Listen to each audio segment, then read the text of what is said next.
हाँ हेलो। तो last lecture में हमने इंट्रोडक्टरी क्लास ली थी एंडोक्राइन सिस्टम की। हमने एंडोक्राइन ग्लैंड्स का थोड़ा सा इंट्रोडक्शन लिया था, वहाँ पे हार्मोन्स को समझा था, क्या होते हैं, क्या उनकी प्रॉपर्टीज़ होती हैं, क्या उनकी क्लासिफिकेशन है।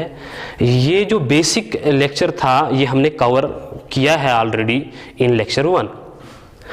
आज जो लेक्चर है, इस लेक्चर में हम बेटा पढ़ेंगे कि भाई what are the mechanisms by which hormones act. कौन से मैकेनिज्म्स हैं जिनके थ्रू हार्मोन्स एक्ट करते हैं। That is mechanism of hormone action. Mechanism of hormone action. Mechanism of hormone action.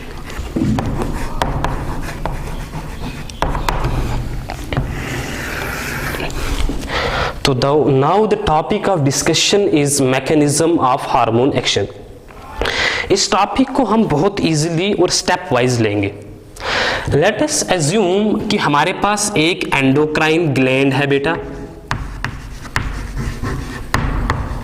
इस एंडोक्राइन ग्लैंड को हमने स्टिमुलेट कर दिया। एंडोक्राइन ग्लैंड के पास सिग्नल आ गया कि भाई आप हार्मोन को सिक्रीट करो। एंडोक्राइन ग्लैंड ने सिक्रीट किया hormone.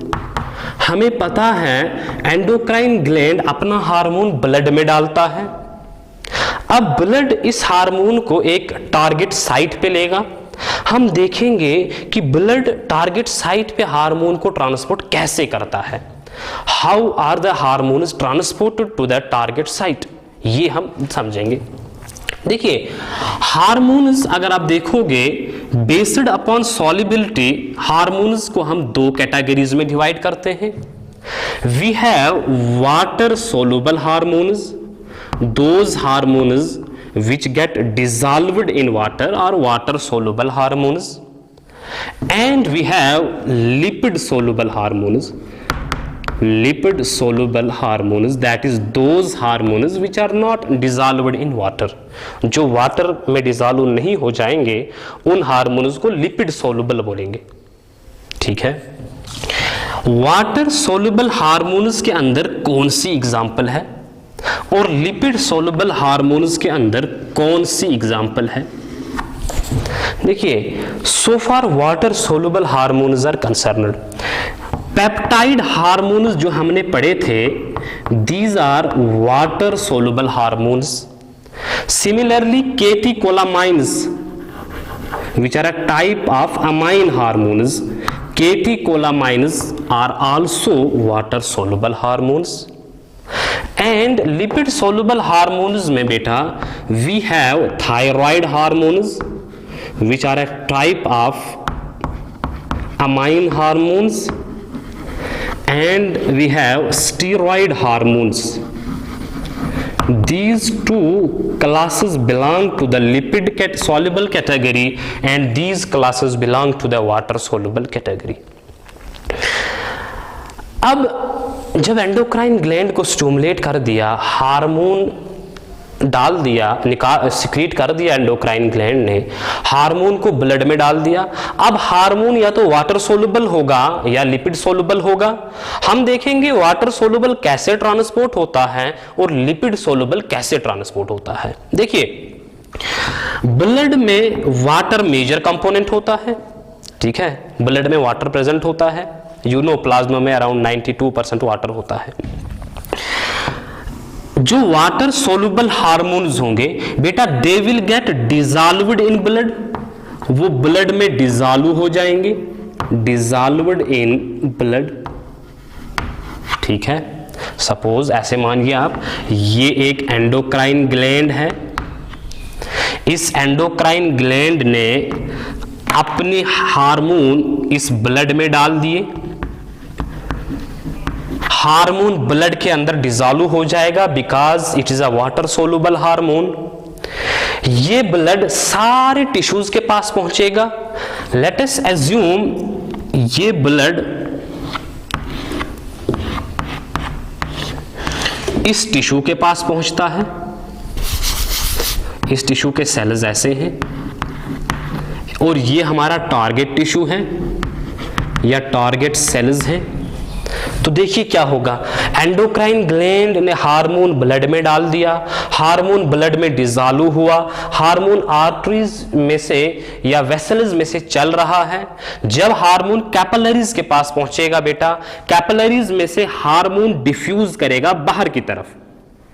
Capillaries are permeable, hormone बाहर निकलेगा इंटरस्टिशियल स्पेस में, ठीक है।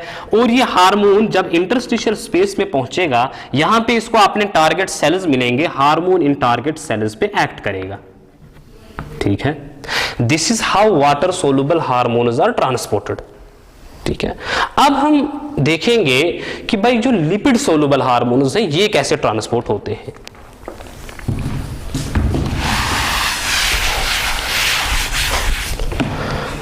देखिए, आप एज्यूम करिए ये एक एंडोक्राइन ग्लैंड है।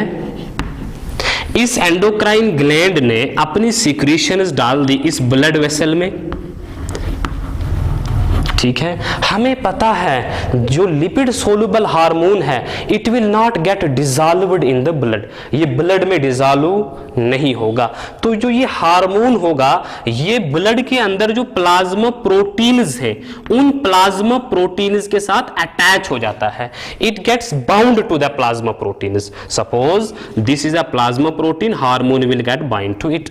This is a plasma protein, hormone will get bind to it. This is a plasma protein, hormone will get bind to it, ठीक है। तो lipid soluble hormones enter the blood and they get bounded to the this plasma proteins, ठीक है। लेकिन कुछ part इसका free भी रहता है। लिपिड सोलुबल हार्मोन्स में मेजर पोर्शन जो है वो प्लाज्मा प्रोटीन्स के साथ बाइंड हो जाता है और कुछ पार्ट उसका फ्री रहता है, ठीक है। तो ये ब्लड चला जाएगा, लेट अस अज्यूम ये उनके सेल्स थे टिश्यूज के, ये कैपिलरीज हुई, ये वेसल हुई, ठीक है। ये ब्लड चला जाएगा इन कैपिलरीज में। जो फ्री हार्मोन होगा, समझिएगा बात, free hormone will diffuse out and it will act on the target cells और अपना फंक्शन करेगा, ठीक है। लेकिन जो बाउंड हार्मोन है, जो प्लाज्मा प्रोटीन्स के साथ बाउंड है, since plasma proteins can not cross this capillary membrane, plasma proteins can not diffuse out of capillary membrane, वो वाला पोर्शन इन टारगेट सेल्स के पास नहीं पहुंचेगा। तो बाउंड पोर्शन जो हार्मोन का होगा वो इनएक्टिव होगा, बाउंड पोर्शन फंक्शन नहीं करेगा, फ्री फ्रैक्शन जो इसके ब्लड के अंदर होगी वही काम करेगा, ठीक है।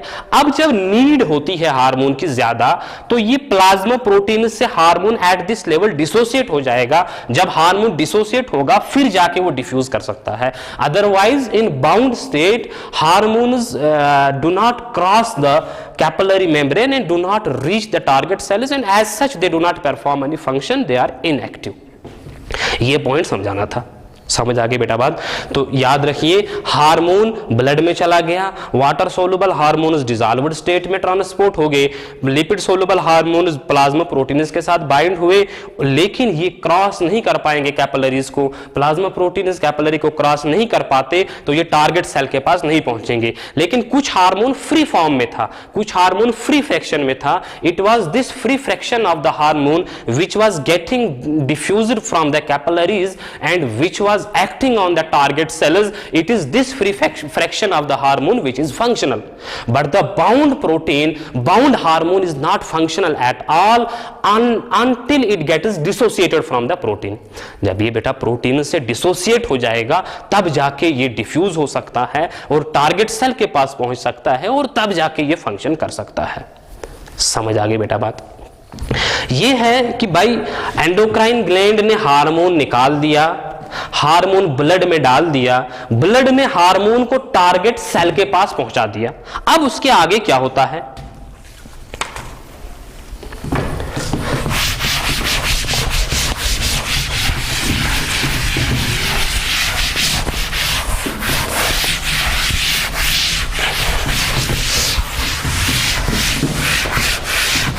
देखिए, हमें पता है कि हार्मोन जब टारगेट सेल के पास पहुंचेगा, टारगेट सेल पे हार्मोन के लिए रिसेप्टर होगा, तो hormone will bind to the receptor.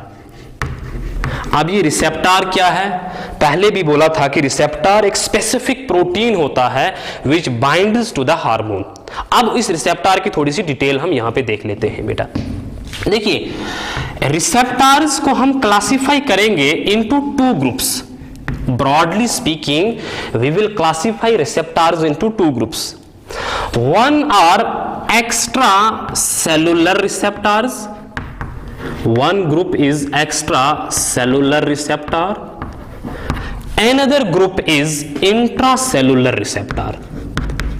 Intracellular receptor. देखिए, as the name suggests, extracellular receptor is that receptor which is located on membrane surface. Intracellular receptors are those receptors which are located within the cell. ठीक है, मैं ऐसे समझाता हूं। Let us assume बेटा ये एक सेल आप मान लो, ये सेल मेम्ब्रेन मान लो। सेल मेम्ब्रेन में लिपिड बाइलेयर होगी ऐसे, ठीक है, ड्रा नहीं करेंगे, टाइम ज्यादा लगेगा। Extra cellular receptor will be present on this surface. और उसका स्ट्रक्चर कैसा होगा? देखिए उसमें पार्ट्स होंगे। One part will be like this, ठीक है, another part will be like this, ठीक है, and third part will be like this. तो एक्स्ट्रा सेलुलर रिसेप्टर्स के तीन पार्ट्स बनेंगे। We have this part, we have this part and we have this part. अगर आप देखोगे one part this is external, this is located outside the cell, हम इसको बोलेंगे बेटा external component या extra cellular component भी बोलते हैं, external और extra cellular component। अब ये दूसरा वाला पार्ट देखो, ये वाला बेटा, this part passes through the membrane, it is located within the membrane, so it is known as transmembrane part, transmembrane part, transmembrane component, ठीक है। एंड दिस, ये सेल मेम्ब्रेन है, सेल मेम्ब्रेन के अंदर साइटोप्लाज्म होगा। This third part is located within the cytoplasm and it is known as cytoplasmic part, cytoplasmic part. तो अगर हम एक्स्ट्रा सेलुलर रिसेप्टर का स्ट्रक्चर देखेंगे, इसमें हमें तीन पार्ट्स मिलेंगे। One part is external domain और एक्सटर्नल पार्ट और external component. Another part is located within the membrane, it is known as transmembrane domain. Another part is located within the cytoplasm, it is known as cytoplasmic domain, ठीक है, और cytoplasmic part. अब external part करेगा क्या? जब बेटा hormone आएगा, ये हार्मोन एक्सटर्नल पार्ट के साथ ही बाइंड होगा। It will provide binding site for hormone. Hormone आया, it will get bound to this external component. So external component का फंक्शन बेटा क्या हुआ? It provides, you can write down, it provides binding site to hormone, it provides binding site to hormone. This is the function of external component, ठीक है। now दूसरा component is beta transmembrane. this component is located within the cell membrane and it connects external component and cytoplasmic domain. तो इसका काम होता है, transmembrane का काम होता है connects external domain and cytoplasmic domain. ये इन दो पार्ट्स को बेटा कनेक्ट करेगा, जैसे हमें साफ साफ नजर आ रहा है। Third part is cytoplasmic part, it is located within the cytoplasm. देखो होगा क्या, ये क्या करेगा? जब हार्मोन रिसेप्टर के साथ बाइंड होगा, ट्रांसमेम्ब्रेन पार्ट सिग्नल भेजेगा साइटोप्लाज्मिक पार्ट को। Cytoplasmic part will generate a group of reactions. Cytoplasmic part कुछ रिएक्शंस प्रोड्यूस करेगा, कुछ स्टेप्स करेगा, जिसकी वजह से अल्टीमेटली हार्मोन का फंक्शन होगा, जिसकी वजह से अल्टीमेटली सेल के पास सिग्नल पहुंचेगा मुझे करना क्या है। सपोज ग्रोथ हार्मोन हुआ, सेल के पास सिग्नल पहुंचेगा ग्रोथ ग्रोथ करने का। सपोज मेटाबोलाइजिंग हार्मोन हुआ, सेल के पास सिग्नल पहुंचेगा मेटाबॉलिज्म करने का। सपोज ग्रोथ इनहिबिट करने का हार्मोन होगा, वो सेल के पास सिग्नल पहुंचेगा ग्रोथ को इनहिबिट करना। ये जो सिग्नल्स है, अल्टीमेट सिग्नल्स जो सेल के अंदर चले जाते हैं, जो सेल के पास पहुंचते हैं, it is this cytoplasmic domain which is responsible for the ultimate signaling inside the cell। समझ आ गई बेटा बात। तो ये एक्स्ट्रा सेलुलर रिसेप्टर की बात हुई। Intra cellular receptors are the receptors which are located within the cell, ये हम लास्ट पे देखेंगे। इतना समझ आया मेरा बेटा? शाबाश। अब देखिए,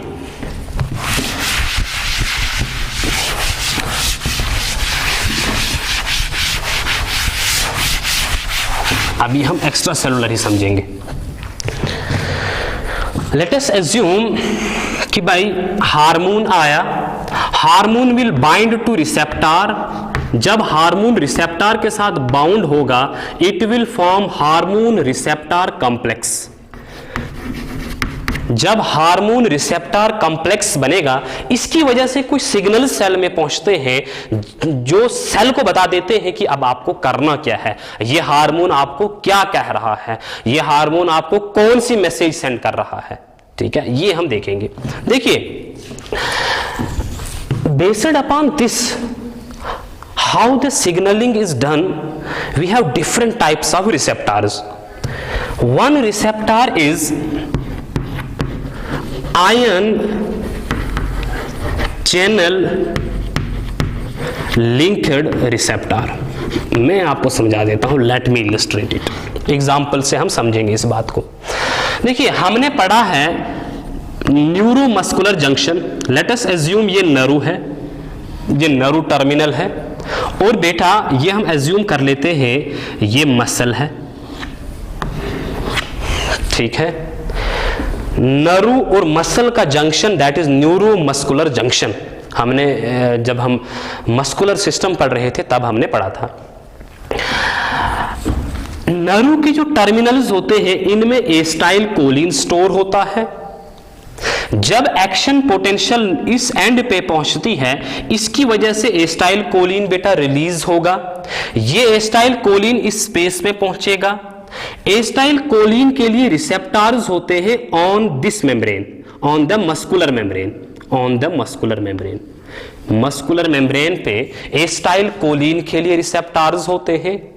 अब acetylcholine will bind to it is receptors. Acetyl hormone आ गया, अपने रिसेप्टर के साथ बाइंड हुआ। जब एस्टाइल कोलिन अपने रिसेप्टर के साथ बाइंड होगा, तो वहां से बनेगा एस्टाइल कोलिन रिसेप्टर कॉम्प्लेक्स। जब बेटा एस्टाइल कोलिन रिसेप्टर कॉम्प्लेक्स बनेगा, ये एस्टाइल कोलिन है, एस्टाइल कोलिन है, एस्टाइल कोलिन है, एस्टाइल कोलिन है। ठीक है, जब एस्टाइल कोलिन आया या अपने रिसेप्टर के साथ बाइंड हुआ, it formed acetyl Colin receptor complex. अब जब एस्टाइल कोलिन रिसेप्टर कॉम्प्लेक्स बन जाता है, यहां पे कुछ आयन की चैनल्स होती हैं which are linked to this receptor. वो चैनल्स ओपन हो जाती हैं लाइक दिस। ये चैनल ओपन हो गई, ये चैनल ओपन हो गई, ये चैनल ओपन हो गई, ये चैनल ओपन हो गई। कैसे ओपन हुई? जब एस्टाइल कोलिन के साथ एस्टाइल कोलिन बाइंड हुआ एस्टाइल कोलिन रिसेप्टर के साथ, इसके साथ कुछ लिंक्ड चैनल्स होती हैं, ठीक है, वो ओपन हो जाती हैं। जब ये चैनल्स ओपन हो जाती हैं तो सोडियम सेल के अंदर चला जाता है, सोडियम मसल सेल के अंदर जाएगा।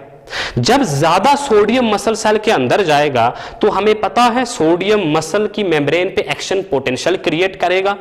जब मसल की मेम्ब्रेन पे एक्शन पोटेंशियल क्रिएट होगी तो मसल कंट्रैक्ट करेगा। तो एस्टाइल कोलिन का काम था मसल को कंट्रैक्ट करवाना, लेकिन कंट्रैक्ट करवाया कैसे? वो एस्टाइल कोलिन आया, अपने रिसेप्टर के साथ बाइंड हुआ तो बना एस्टाइल कोलिन रिसेप्टर कॉम्प्लेक्स। जब एस्टाइल कोलिन रिसेप्टर कॉम्प्लेक्स बना तो आयन चैनल्स ओपन हो गई। जब आयन चैनल्स ओपन हुई, सोडियम एंटर हुआ। जब सोडियम एंटर हुआ, एक्शन पोटेंशियल जनरेट हुई। जब एक्शन पोटेंशियल जनरेट हुई मसल के ऊपर, तो मसल ने बेटा कंट्रैक्ट किया, तो मसल ने किया बेटा कंट्रैक्ट।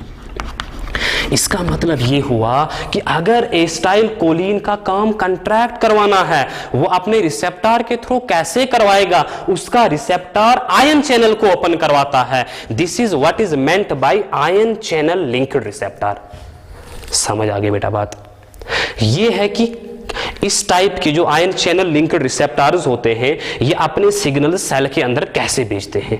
ठीक है, एक एग्जांपल मैंने आपको दे दी ताकि आपको दिमाग में रहे कि आयन चैनल लिंक्ड रिसेप्टर्स का मतलब क्या होता है, ये फंक्शन कैसे करते हैं। Now second is G protein coupled receptors. मैं समझा देता हूं बेटा।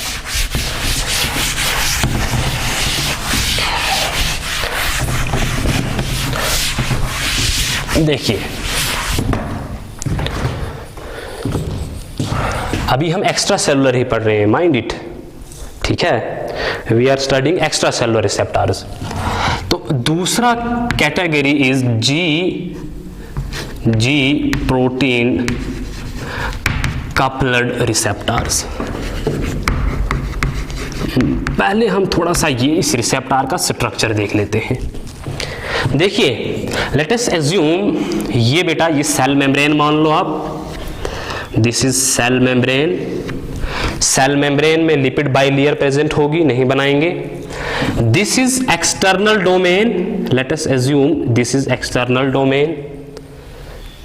ठीक है, एक्स्ट्रासेलुलर रिसेप्टर के 3 पार्ट्स होते हैं, external domain, transmembrane domain and cytoplasmic domain. Let us assume ये एक्स्ट्रा सेलुलर डोमेन है। Next domain is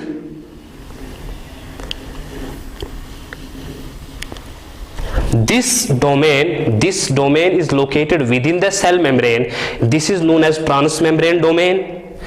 And third domain is like this, it is cytoplasmic domain. It is cytoplasmic domain. ठीक है, तो cell membrane की अंदर वाली side से, inner side से, there is a group of proteins, rather 3 sub units of proteins होते हैं। We have 1, 2 and 3. This is alpha, this is beta and this is gamma. These 3 proteins are bound to GDP. इसमें जो alpha sub unit है बेटा, ये GDP के साथ attach होता है, गोनोसिन डाइफॉस्फेट। ठीक है, सेल मेम्ब्रेन की इनर साइड से there is a protein which is attached, which has 3 subunits, alpha, beta and gamma, and alpha subunit is attached to GDP. Since this protein is attached to GDP, we call this protein as G protein. ठीक है, इस protein को बेटा हम G protein बोलेंगे, G protein बोलेंगे because it is attached to GDP. और इसमें बेटा कितने सब यूनिट्स है? 3 sub unit, alpha, beta and gamma. Same है कि डिफरेंट है? डिफरेंट सब यूनिट है, one is alpha, one is beta, another is gamma. So homotrimer बोलोगे कि हेटेरोट्राइमर? इसको हम बोलेंगे हेटेरोट्राइमर because 3 sub units are different, हेटेरोट्राइमर। ठीक है, और यहां पे ये बात आप समझिए, ये जो ट्रांसमेम्ब्रेन डोमेन है, अगर आप ट्रांसमेम्ब्रेन डोमेन को देखोगे, it passes through the membrane 7 times. One is 1 time, second, third, fourth, fifth, sixth and 7 times pass हो जाता है. So this transmembrane domain is known as 7 transmembrane domain or 7 transmembrane protein. 7 transmembrane domain. इतना समझ आ गया? ये जी protein का normal structure है, जी protein coupled receptor का नॉर्मल स्ट्रक्चर है. अब सपोज बाहर से हार्मोन आ गया. जब बेटा हार्मोन आएगा, ये अपने एक्सटर्नल डोमेन के साथ बाइंड होगा तो बनेगा hormone receptor complex. When hormone binds to hormone receptor complex, see what happens. ये जो प्रोटीन है G protein, it gets attached to cytoplasmic domain.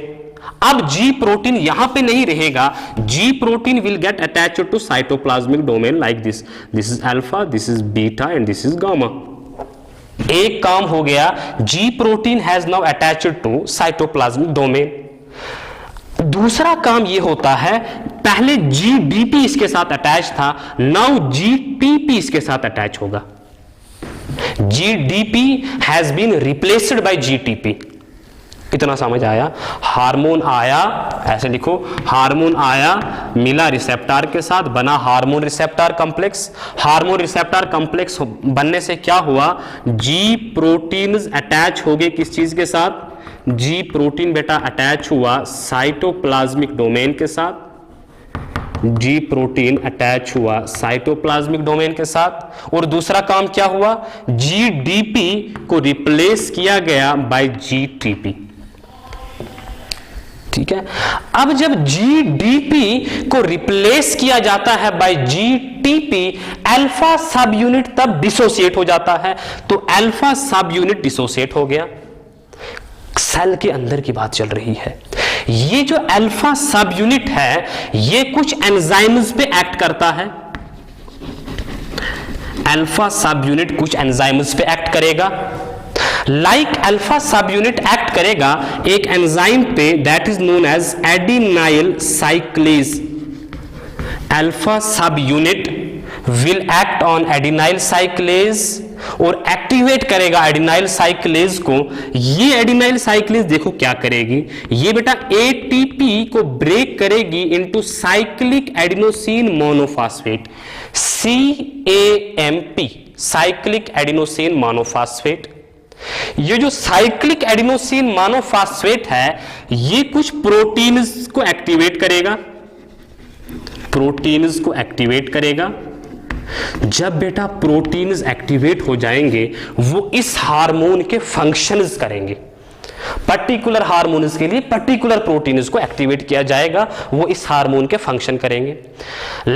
Common example, suppose growth का फंक्शन करवाना है, CAMP उन प्रोटीन्स को एक्टिवेट करेगा जो ग्रोथ को स्टिमुलेट करेंगे। सपोज ग्रोथ को इनहिबिट करना है, उन प्रोटीन्स को इनहिबिट किया, उन प्रोटीन्स को स्टिमुलेट किया जाएगा जो ग्रोथ को इनहिबिट करते हैं।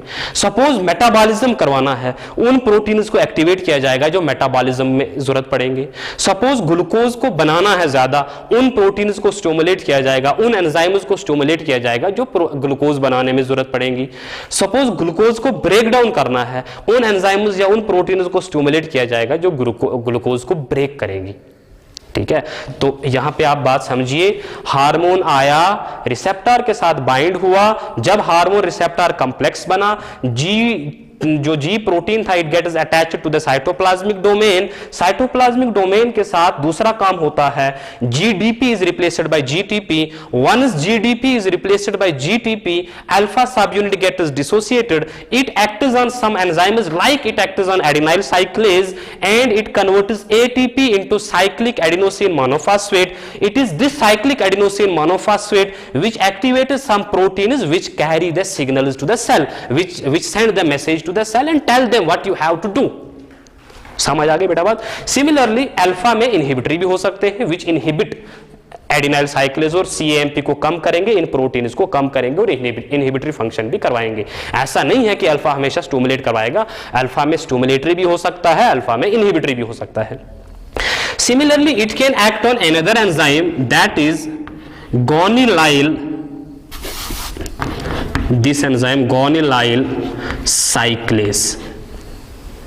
देखिए ये guanylyl cyclase क्या करेगी, it will convert GTP गोनोसिन triphosphate into cyclic GMP, cyclic guanosine monophosphate.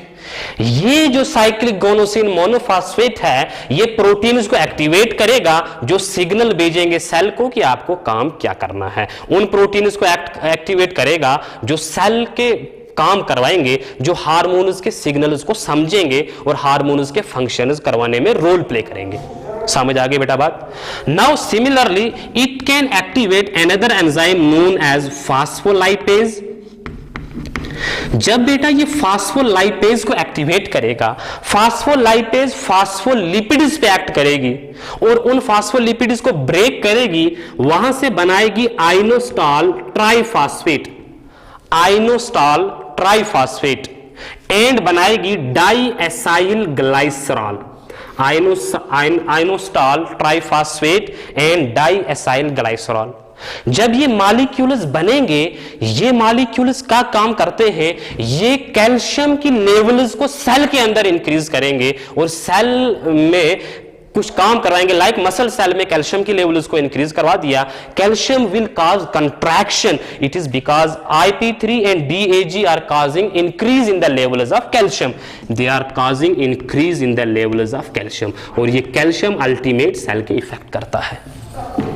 समझ आ गई बेटा बात। सिमिलरली कुछ और एंजाइम्स प्रोड्यूस होंगी जो कैल्शियम की चैनल्स को एक्टिवेट करेंगी। जब बेटा कैल्शियम की चैनल्स एक्टिवेट हो जाएंगी, कैल्शियम सेल में चला जाएगा, जब कैल्शियम सेल में जाएगा वो सेल को बोलेगा, मसल सेल को बोलेगा कि आप कंट्रैक्ट करो।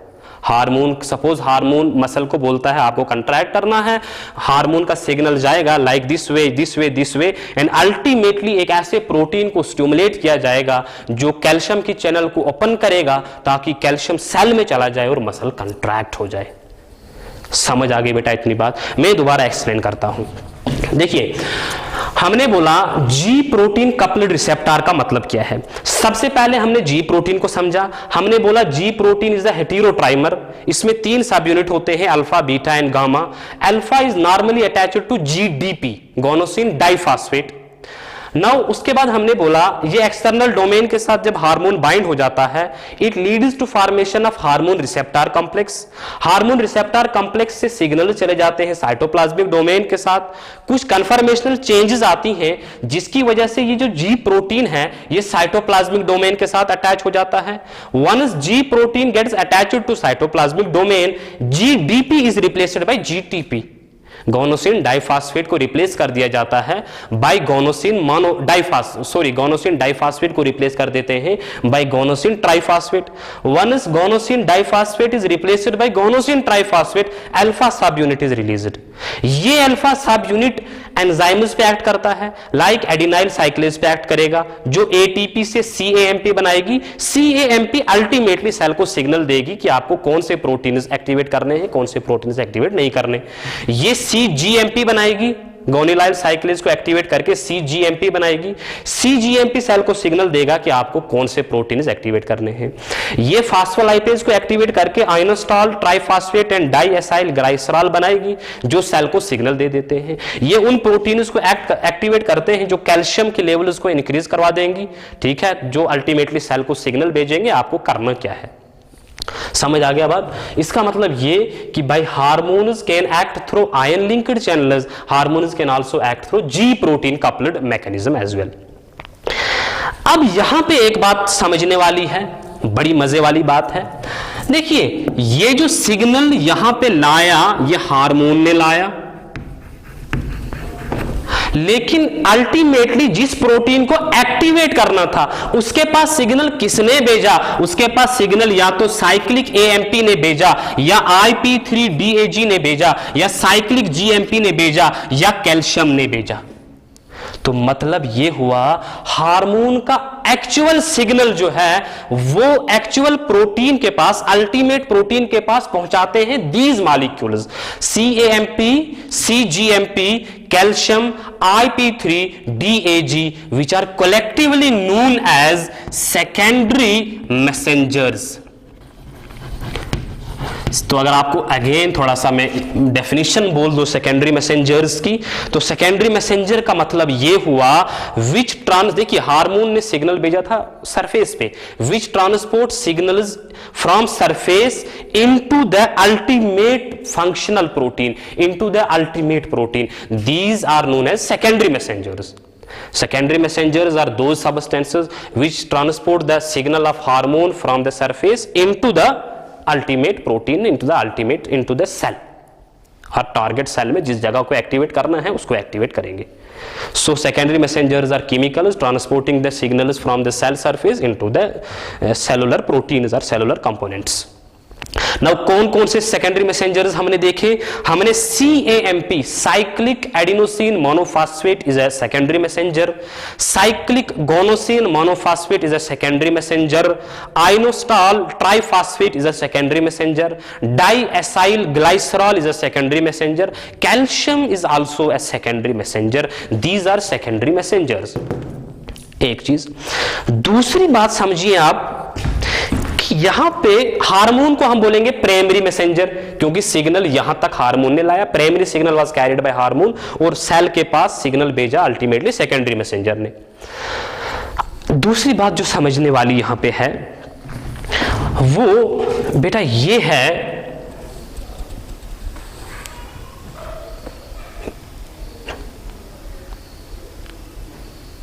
secondary messengers, hormone receptor complex, G protein is attached to cytoplasmic domain, GDP is gets converted to GTP।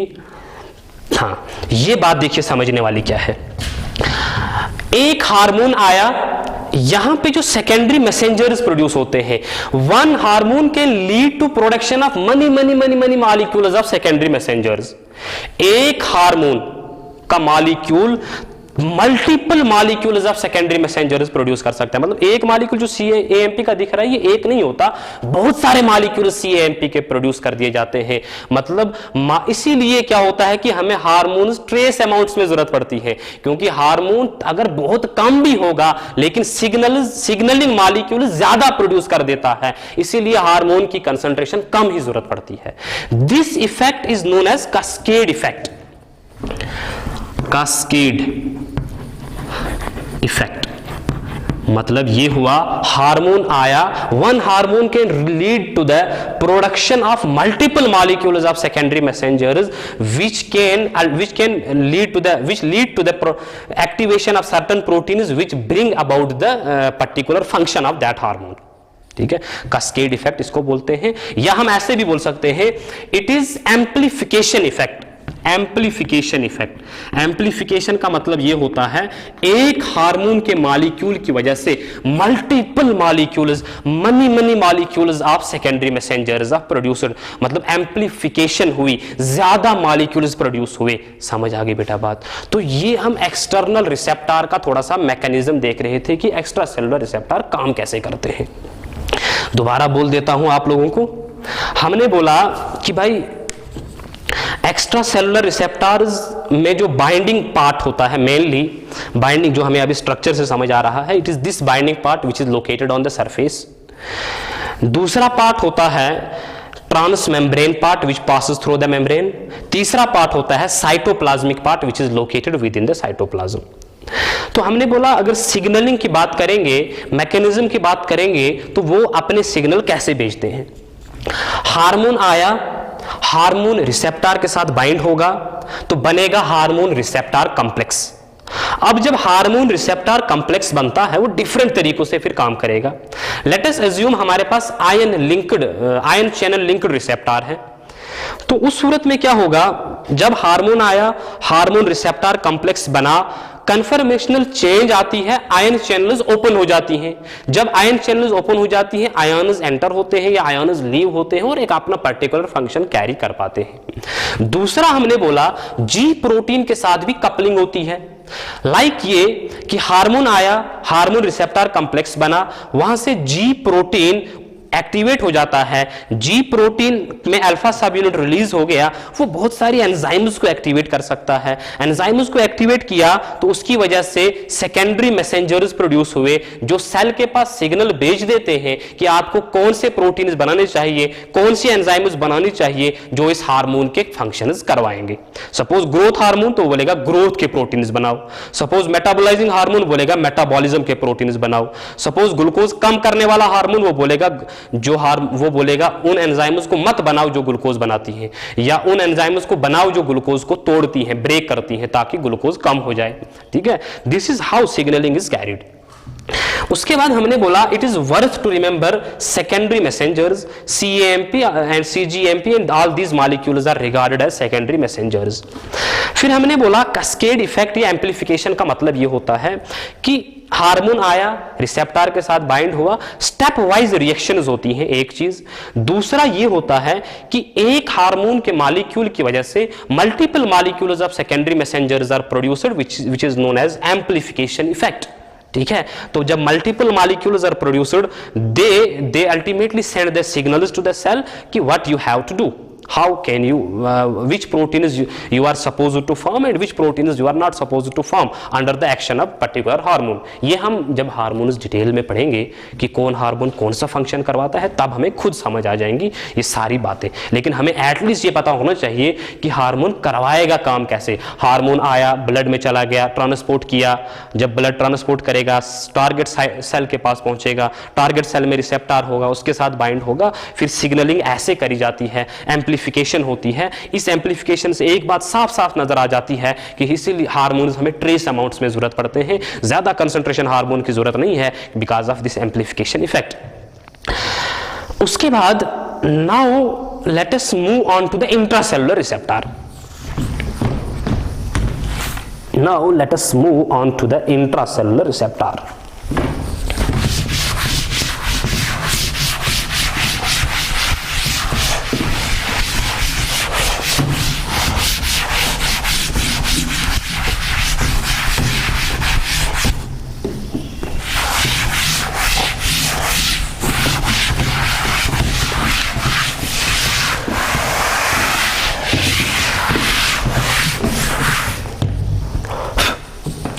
Intracellular receptor. देखिए इंट्रासेलुलर रिसेप्टर का मतलब होगा कि receptor will be located within the cell. अब in the cell we have either cytoplasm और nucleus. Receptor can be located either in the cytoplasm और in the nucleus.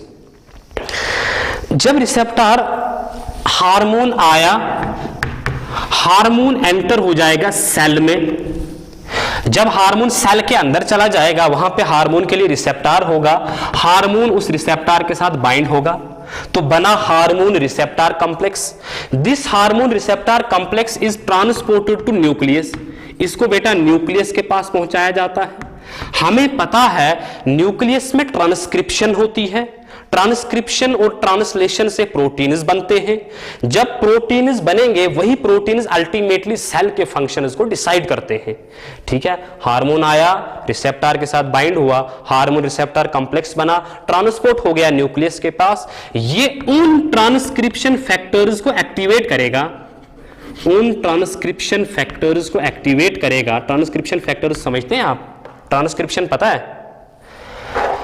देखिए DNA से बनता है एमआरएनए, इस प्रोसेस को बोलेंगे हम ट्रांसक्रिप्शन। एमआरएनए से बनते हैं प्रोटीन्स, इस प्रोसेस को बोलेंगे बेटा हम ट्रांसलेशन। अब the factors which help in formation of particular mRNA, क्योंकि हर डीएनए के सेगमेंट के पास अपनी प्रोटीन बनाने के लिए इंफॉर्मेशन होती है। तो those proteins which help in formation of particular mRNA segment are known as transcription factors. ठीक है, सपोज यहां से एक प्रोटीन बन रहा है, लाइक ट्रांसक्रिप्शन फैक्टर 1 बना रहा है प्रोटीन 1, ट्रांसक्रिप्शन फैक्टर 2 बना रहा है प्रोटीन 2, ट्रांसक्रिप्शन फैक्टर 3 बना रहा है प्रोटीन 3।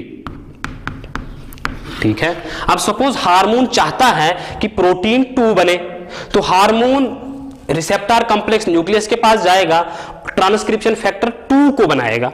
जब ट्रांसक्रिप्शन फैक्टर 2 की स्टिमुलेशन हो जाएगी, it will lead to formation of protein 2, और ये प्रोटीन 2 इस हार्मोन का काम करवाएगा। कहने का मतलब ये है स्पेसिफिक ट्रांसक्रिप्शन को फैक्टर्स को स्टिमुलेट किया जाता है ताकि स्पेसिफिक प्रोटीन्स बने जो इस हार्मोन के काम करवाएं, जो इस हार्मोन्स के फंक्शंस करवाएं। समझ आ रही है बात? So intracellular receptors are very briefly, hormone enters the cell, binds to the receptor, forms hormone receptor complex and is transported to the nucleus. Inside the nucleus, it stimulates certain specific transcription factors. These transcription factors ultimately lead to the formation of those proteins which are required for the action of this particular hormone. क्योंकि हर hormone का अपना अपना काम होगा। इस hormone के लिए ये प्रोटीन बनेगा, दूसरे हार्मोन के लिए दूसरा प्रोटीन बनेगा, तीसरे हार्मोन के लिए तीसरा प्रोटीन बनेगा। समझ आ रही है बात? This is how mechanism of hormone action actually works. अब एक पॉइंट आप लास्ट पॉइंट समझिए इस मैकेनिज्म में। देखिए हमारे पास, हमने जब हार्मोन्स को क्लासिफाई किया था बेस्ड अपॉन सोलबिलिटी, हमने बोला था we have lipid soluble hormones and we have water soluble hormones. ये अगर आप सेल मानते हैं, ये cell membrane is composed of lipids, lipid soluble substance cell में एंटर होगा कि water soluble substance? It is lipid soluble substance which will pass the cell membrane and enter the cell. तो अगर सेल के अंदर रिसेप्टर होगा तो it is only this lipid soluble hormone which can enter the cell and bind intracellular receptor. Water soluble hormone intracellular receptor के साथ bind नहीं हो पाएंगे क्योंकि ये सेल मेम्ब्रेन को पास नहीं कर पाएंगे, ये सेल मेम्ब्रेन को क्रॉस नहीं कर पाते। खाली lipid soluble hormone cell membrane को क्रॉस कर पाते हैं। खाली लिपिड सोल्यूबल हार्मोन सेल के अंदर एंटर होकर अपने इंट्रासेलुलर रिसेप्टर के साथ बाइंड हो जाते हैं और सिग्नल सेल को भेज देते हैं। Simply remember, lipid soluble hormones use intracellular receptors as their mechanism of controlling the actions, and water soluble hormones use extracellular receptors because they cannot enter the cell. That is why they need extracellular receptors. समझ आ गई बेटा बात? तो let me very briefly revise mechanism of hormone action. We started from the point that endocrine gland is stimulated. Once the gland is stimulated, you can write down, it will produce the hormone. As we know, the hormones are secreted into the blood. Hormone will enter the blood. Now if the hormone is water soluble, it will get dissolved in the blood, and this blood will flow and will reach to the target tissue. And at the level of tissue there will be capillaries. Through these capillaries hormone will diffuse out and will bind to the target site. If the hormone is lipid soluble, it will bind to the plasma protein and we will have some free fraction as well. Free fraction will leak out of capillaries and will reach to the target site. Bound hormones are not functional, and if we need those hormones to function, we have to dissociate them first, and so that they get diffused out of capillaries and reach the target site. Once the hormones reach their target site, they will bind to the receptor on the target cell. Once the hormone binds to the receptor on the target cell, it will form hormone receptor complex. Now this hormone receptor complex has to send the signals to the cell. It can be by number of ways. One is ion channel linked receptors. Hormone receptor complex will cause opening of some ion channels through which ions will enter or leave and will send the signal to the cell, and ultimate function of the hormone will be carried.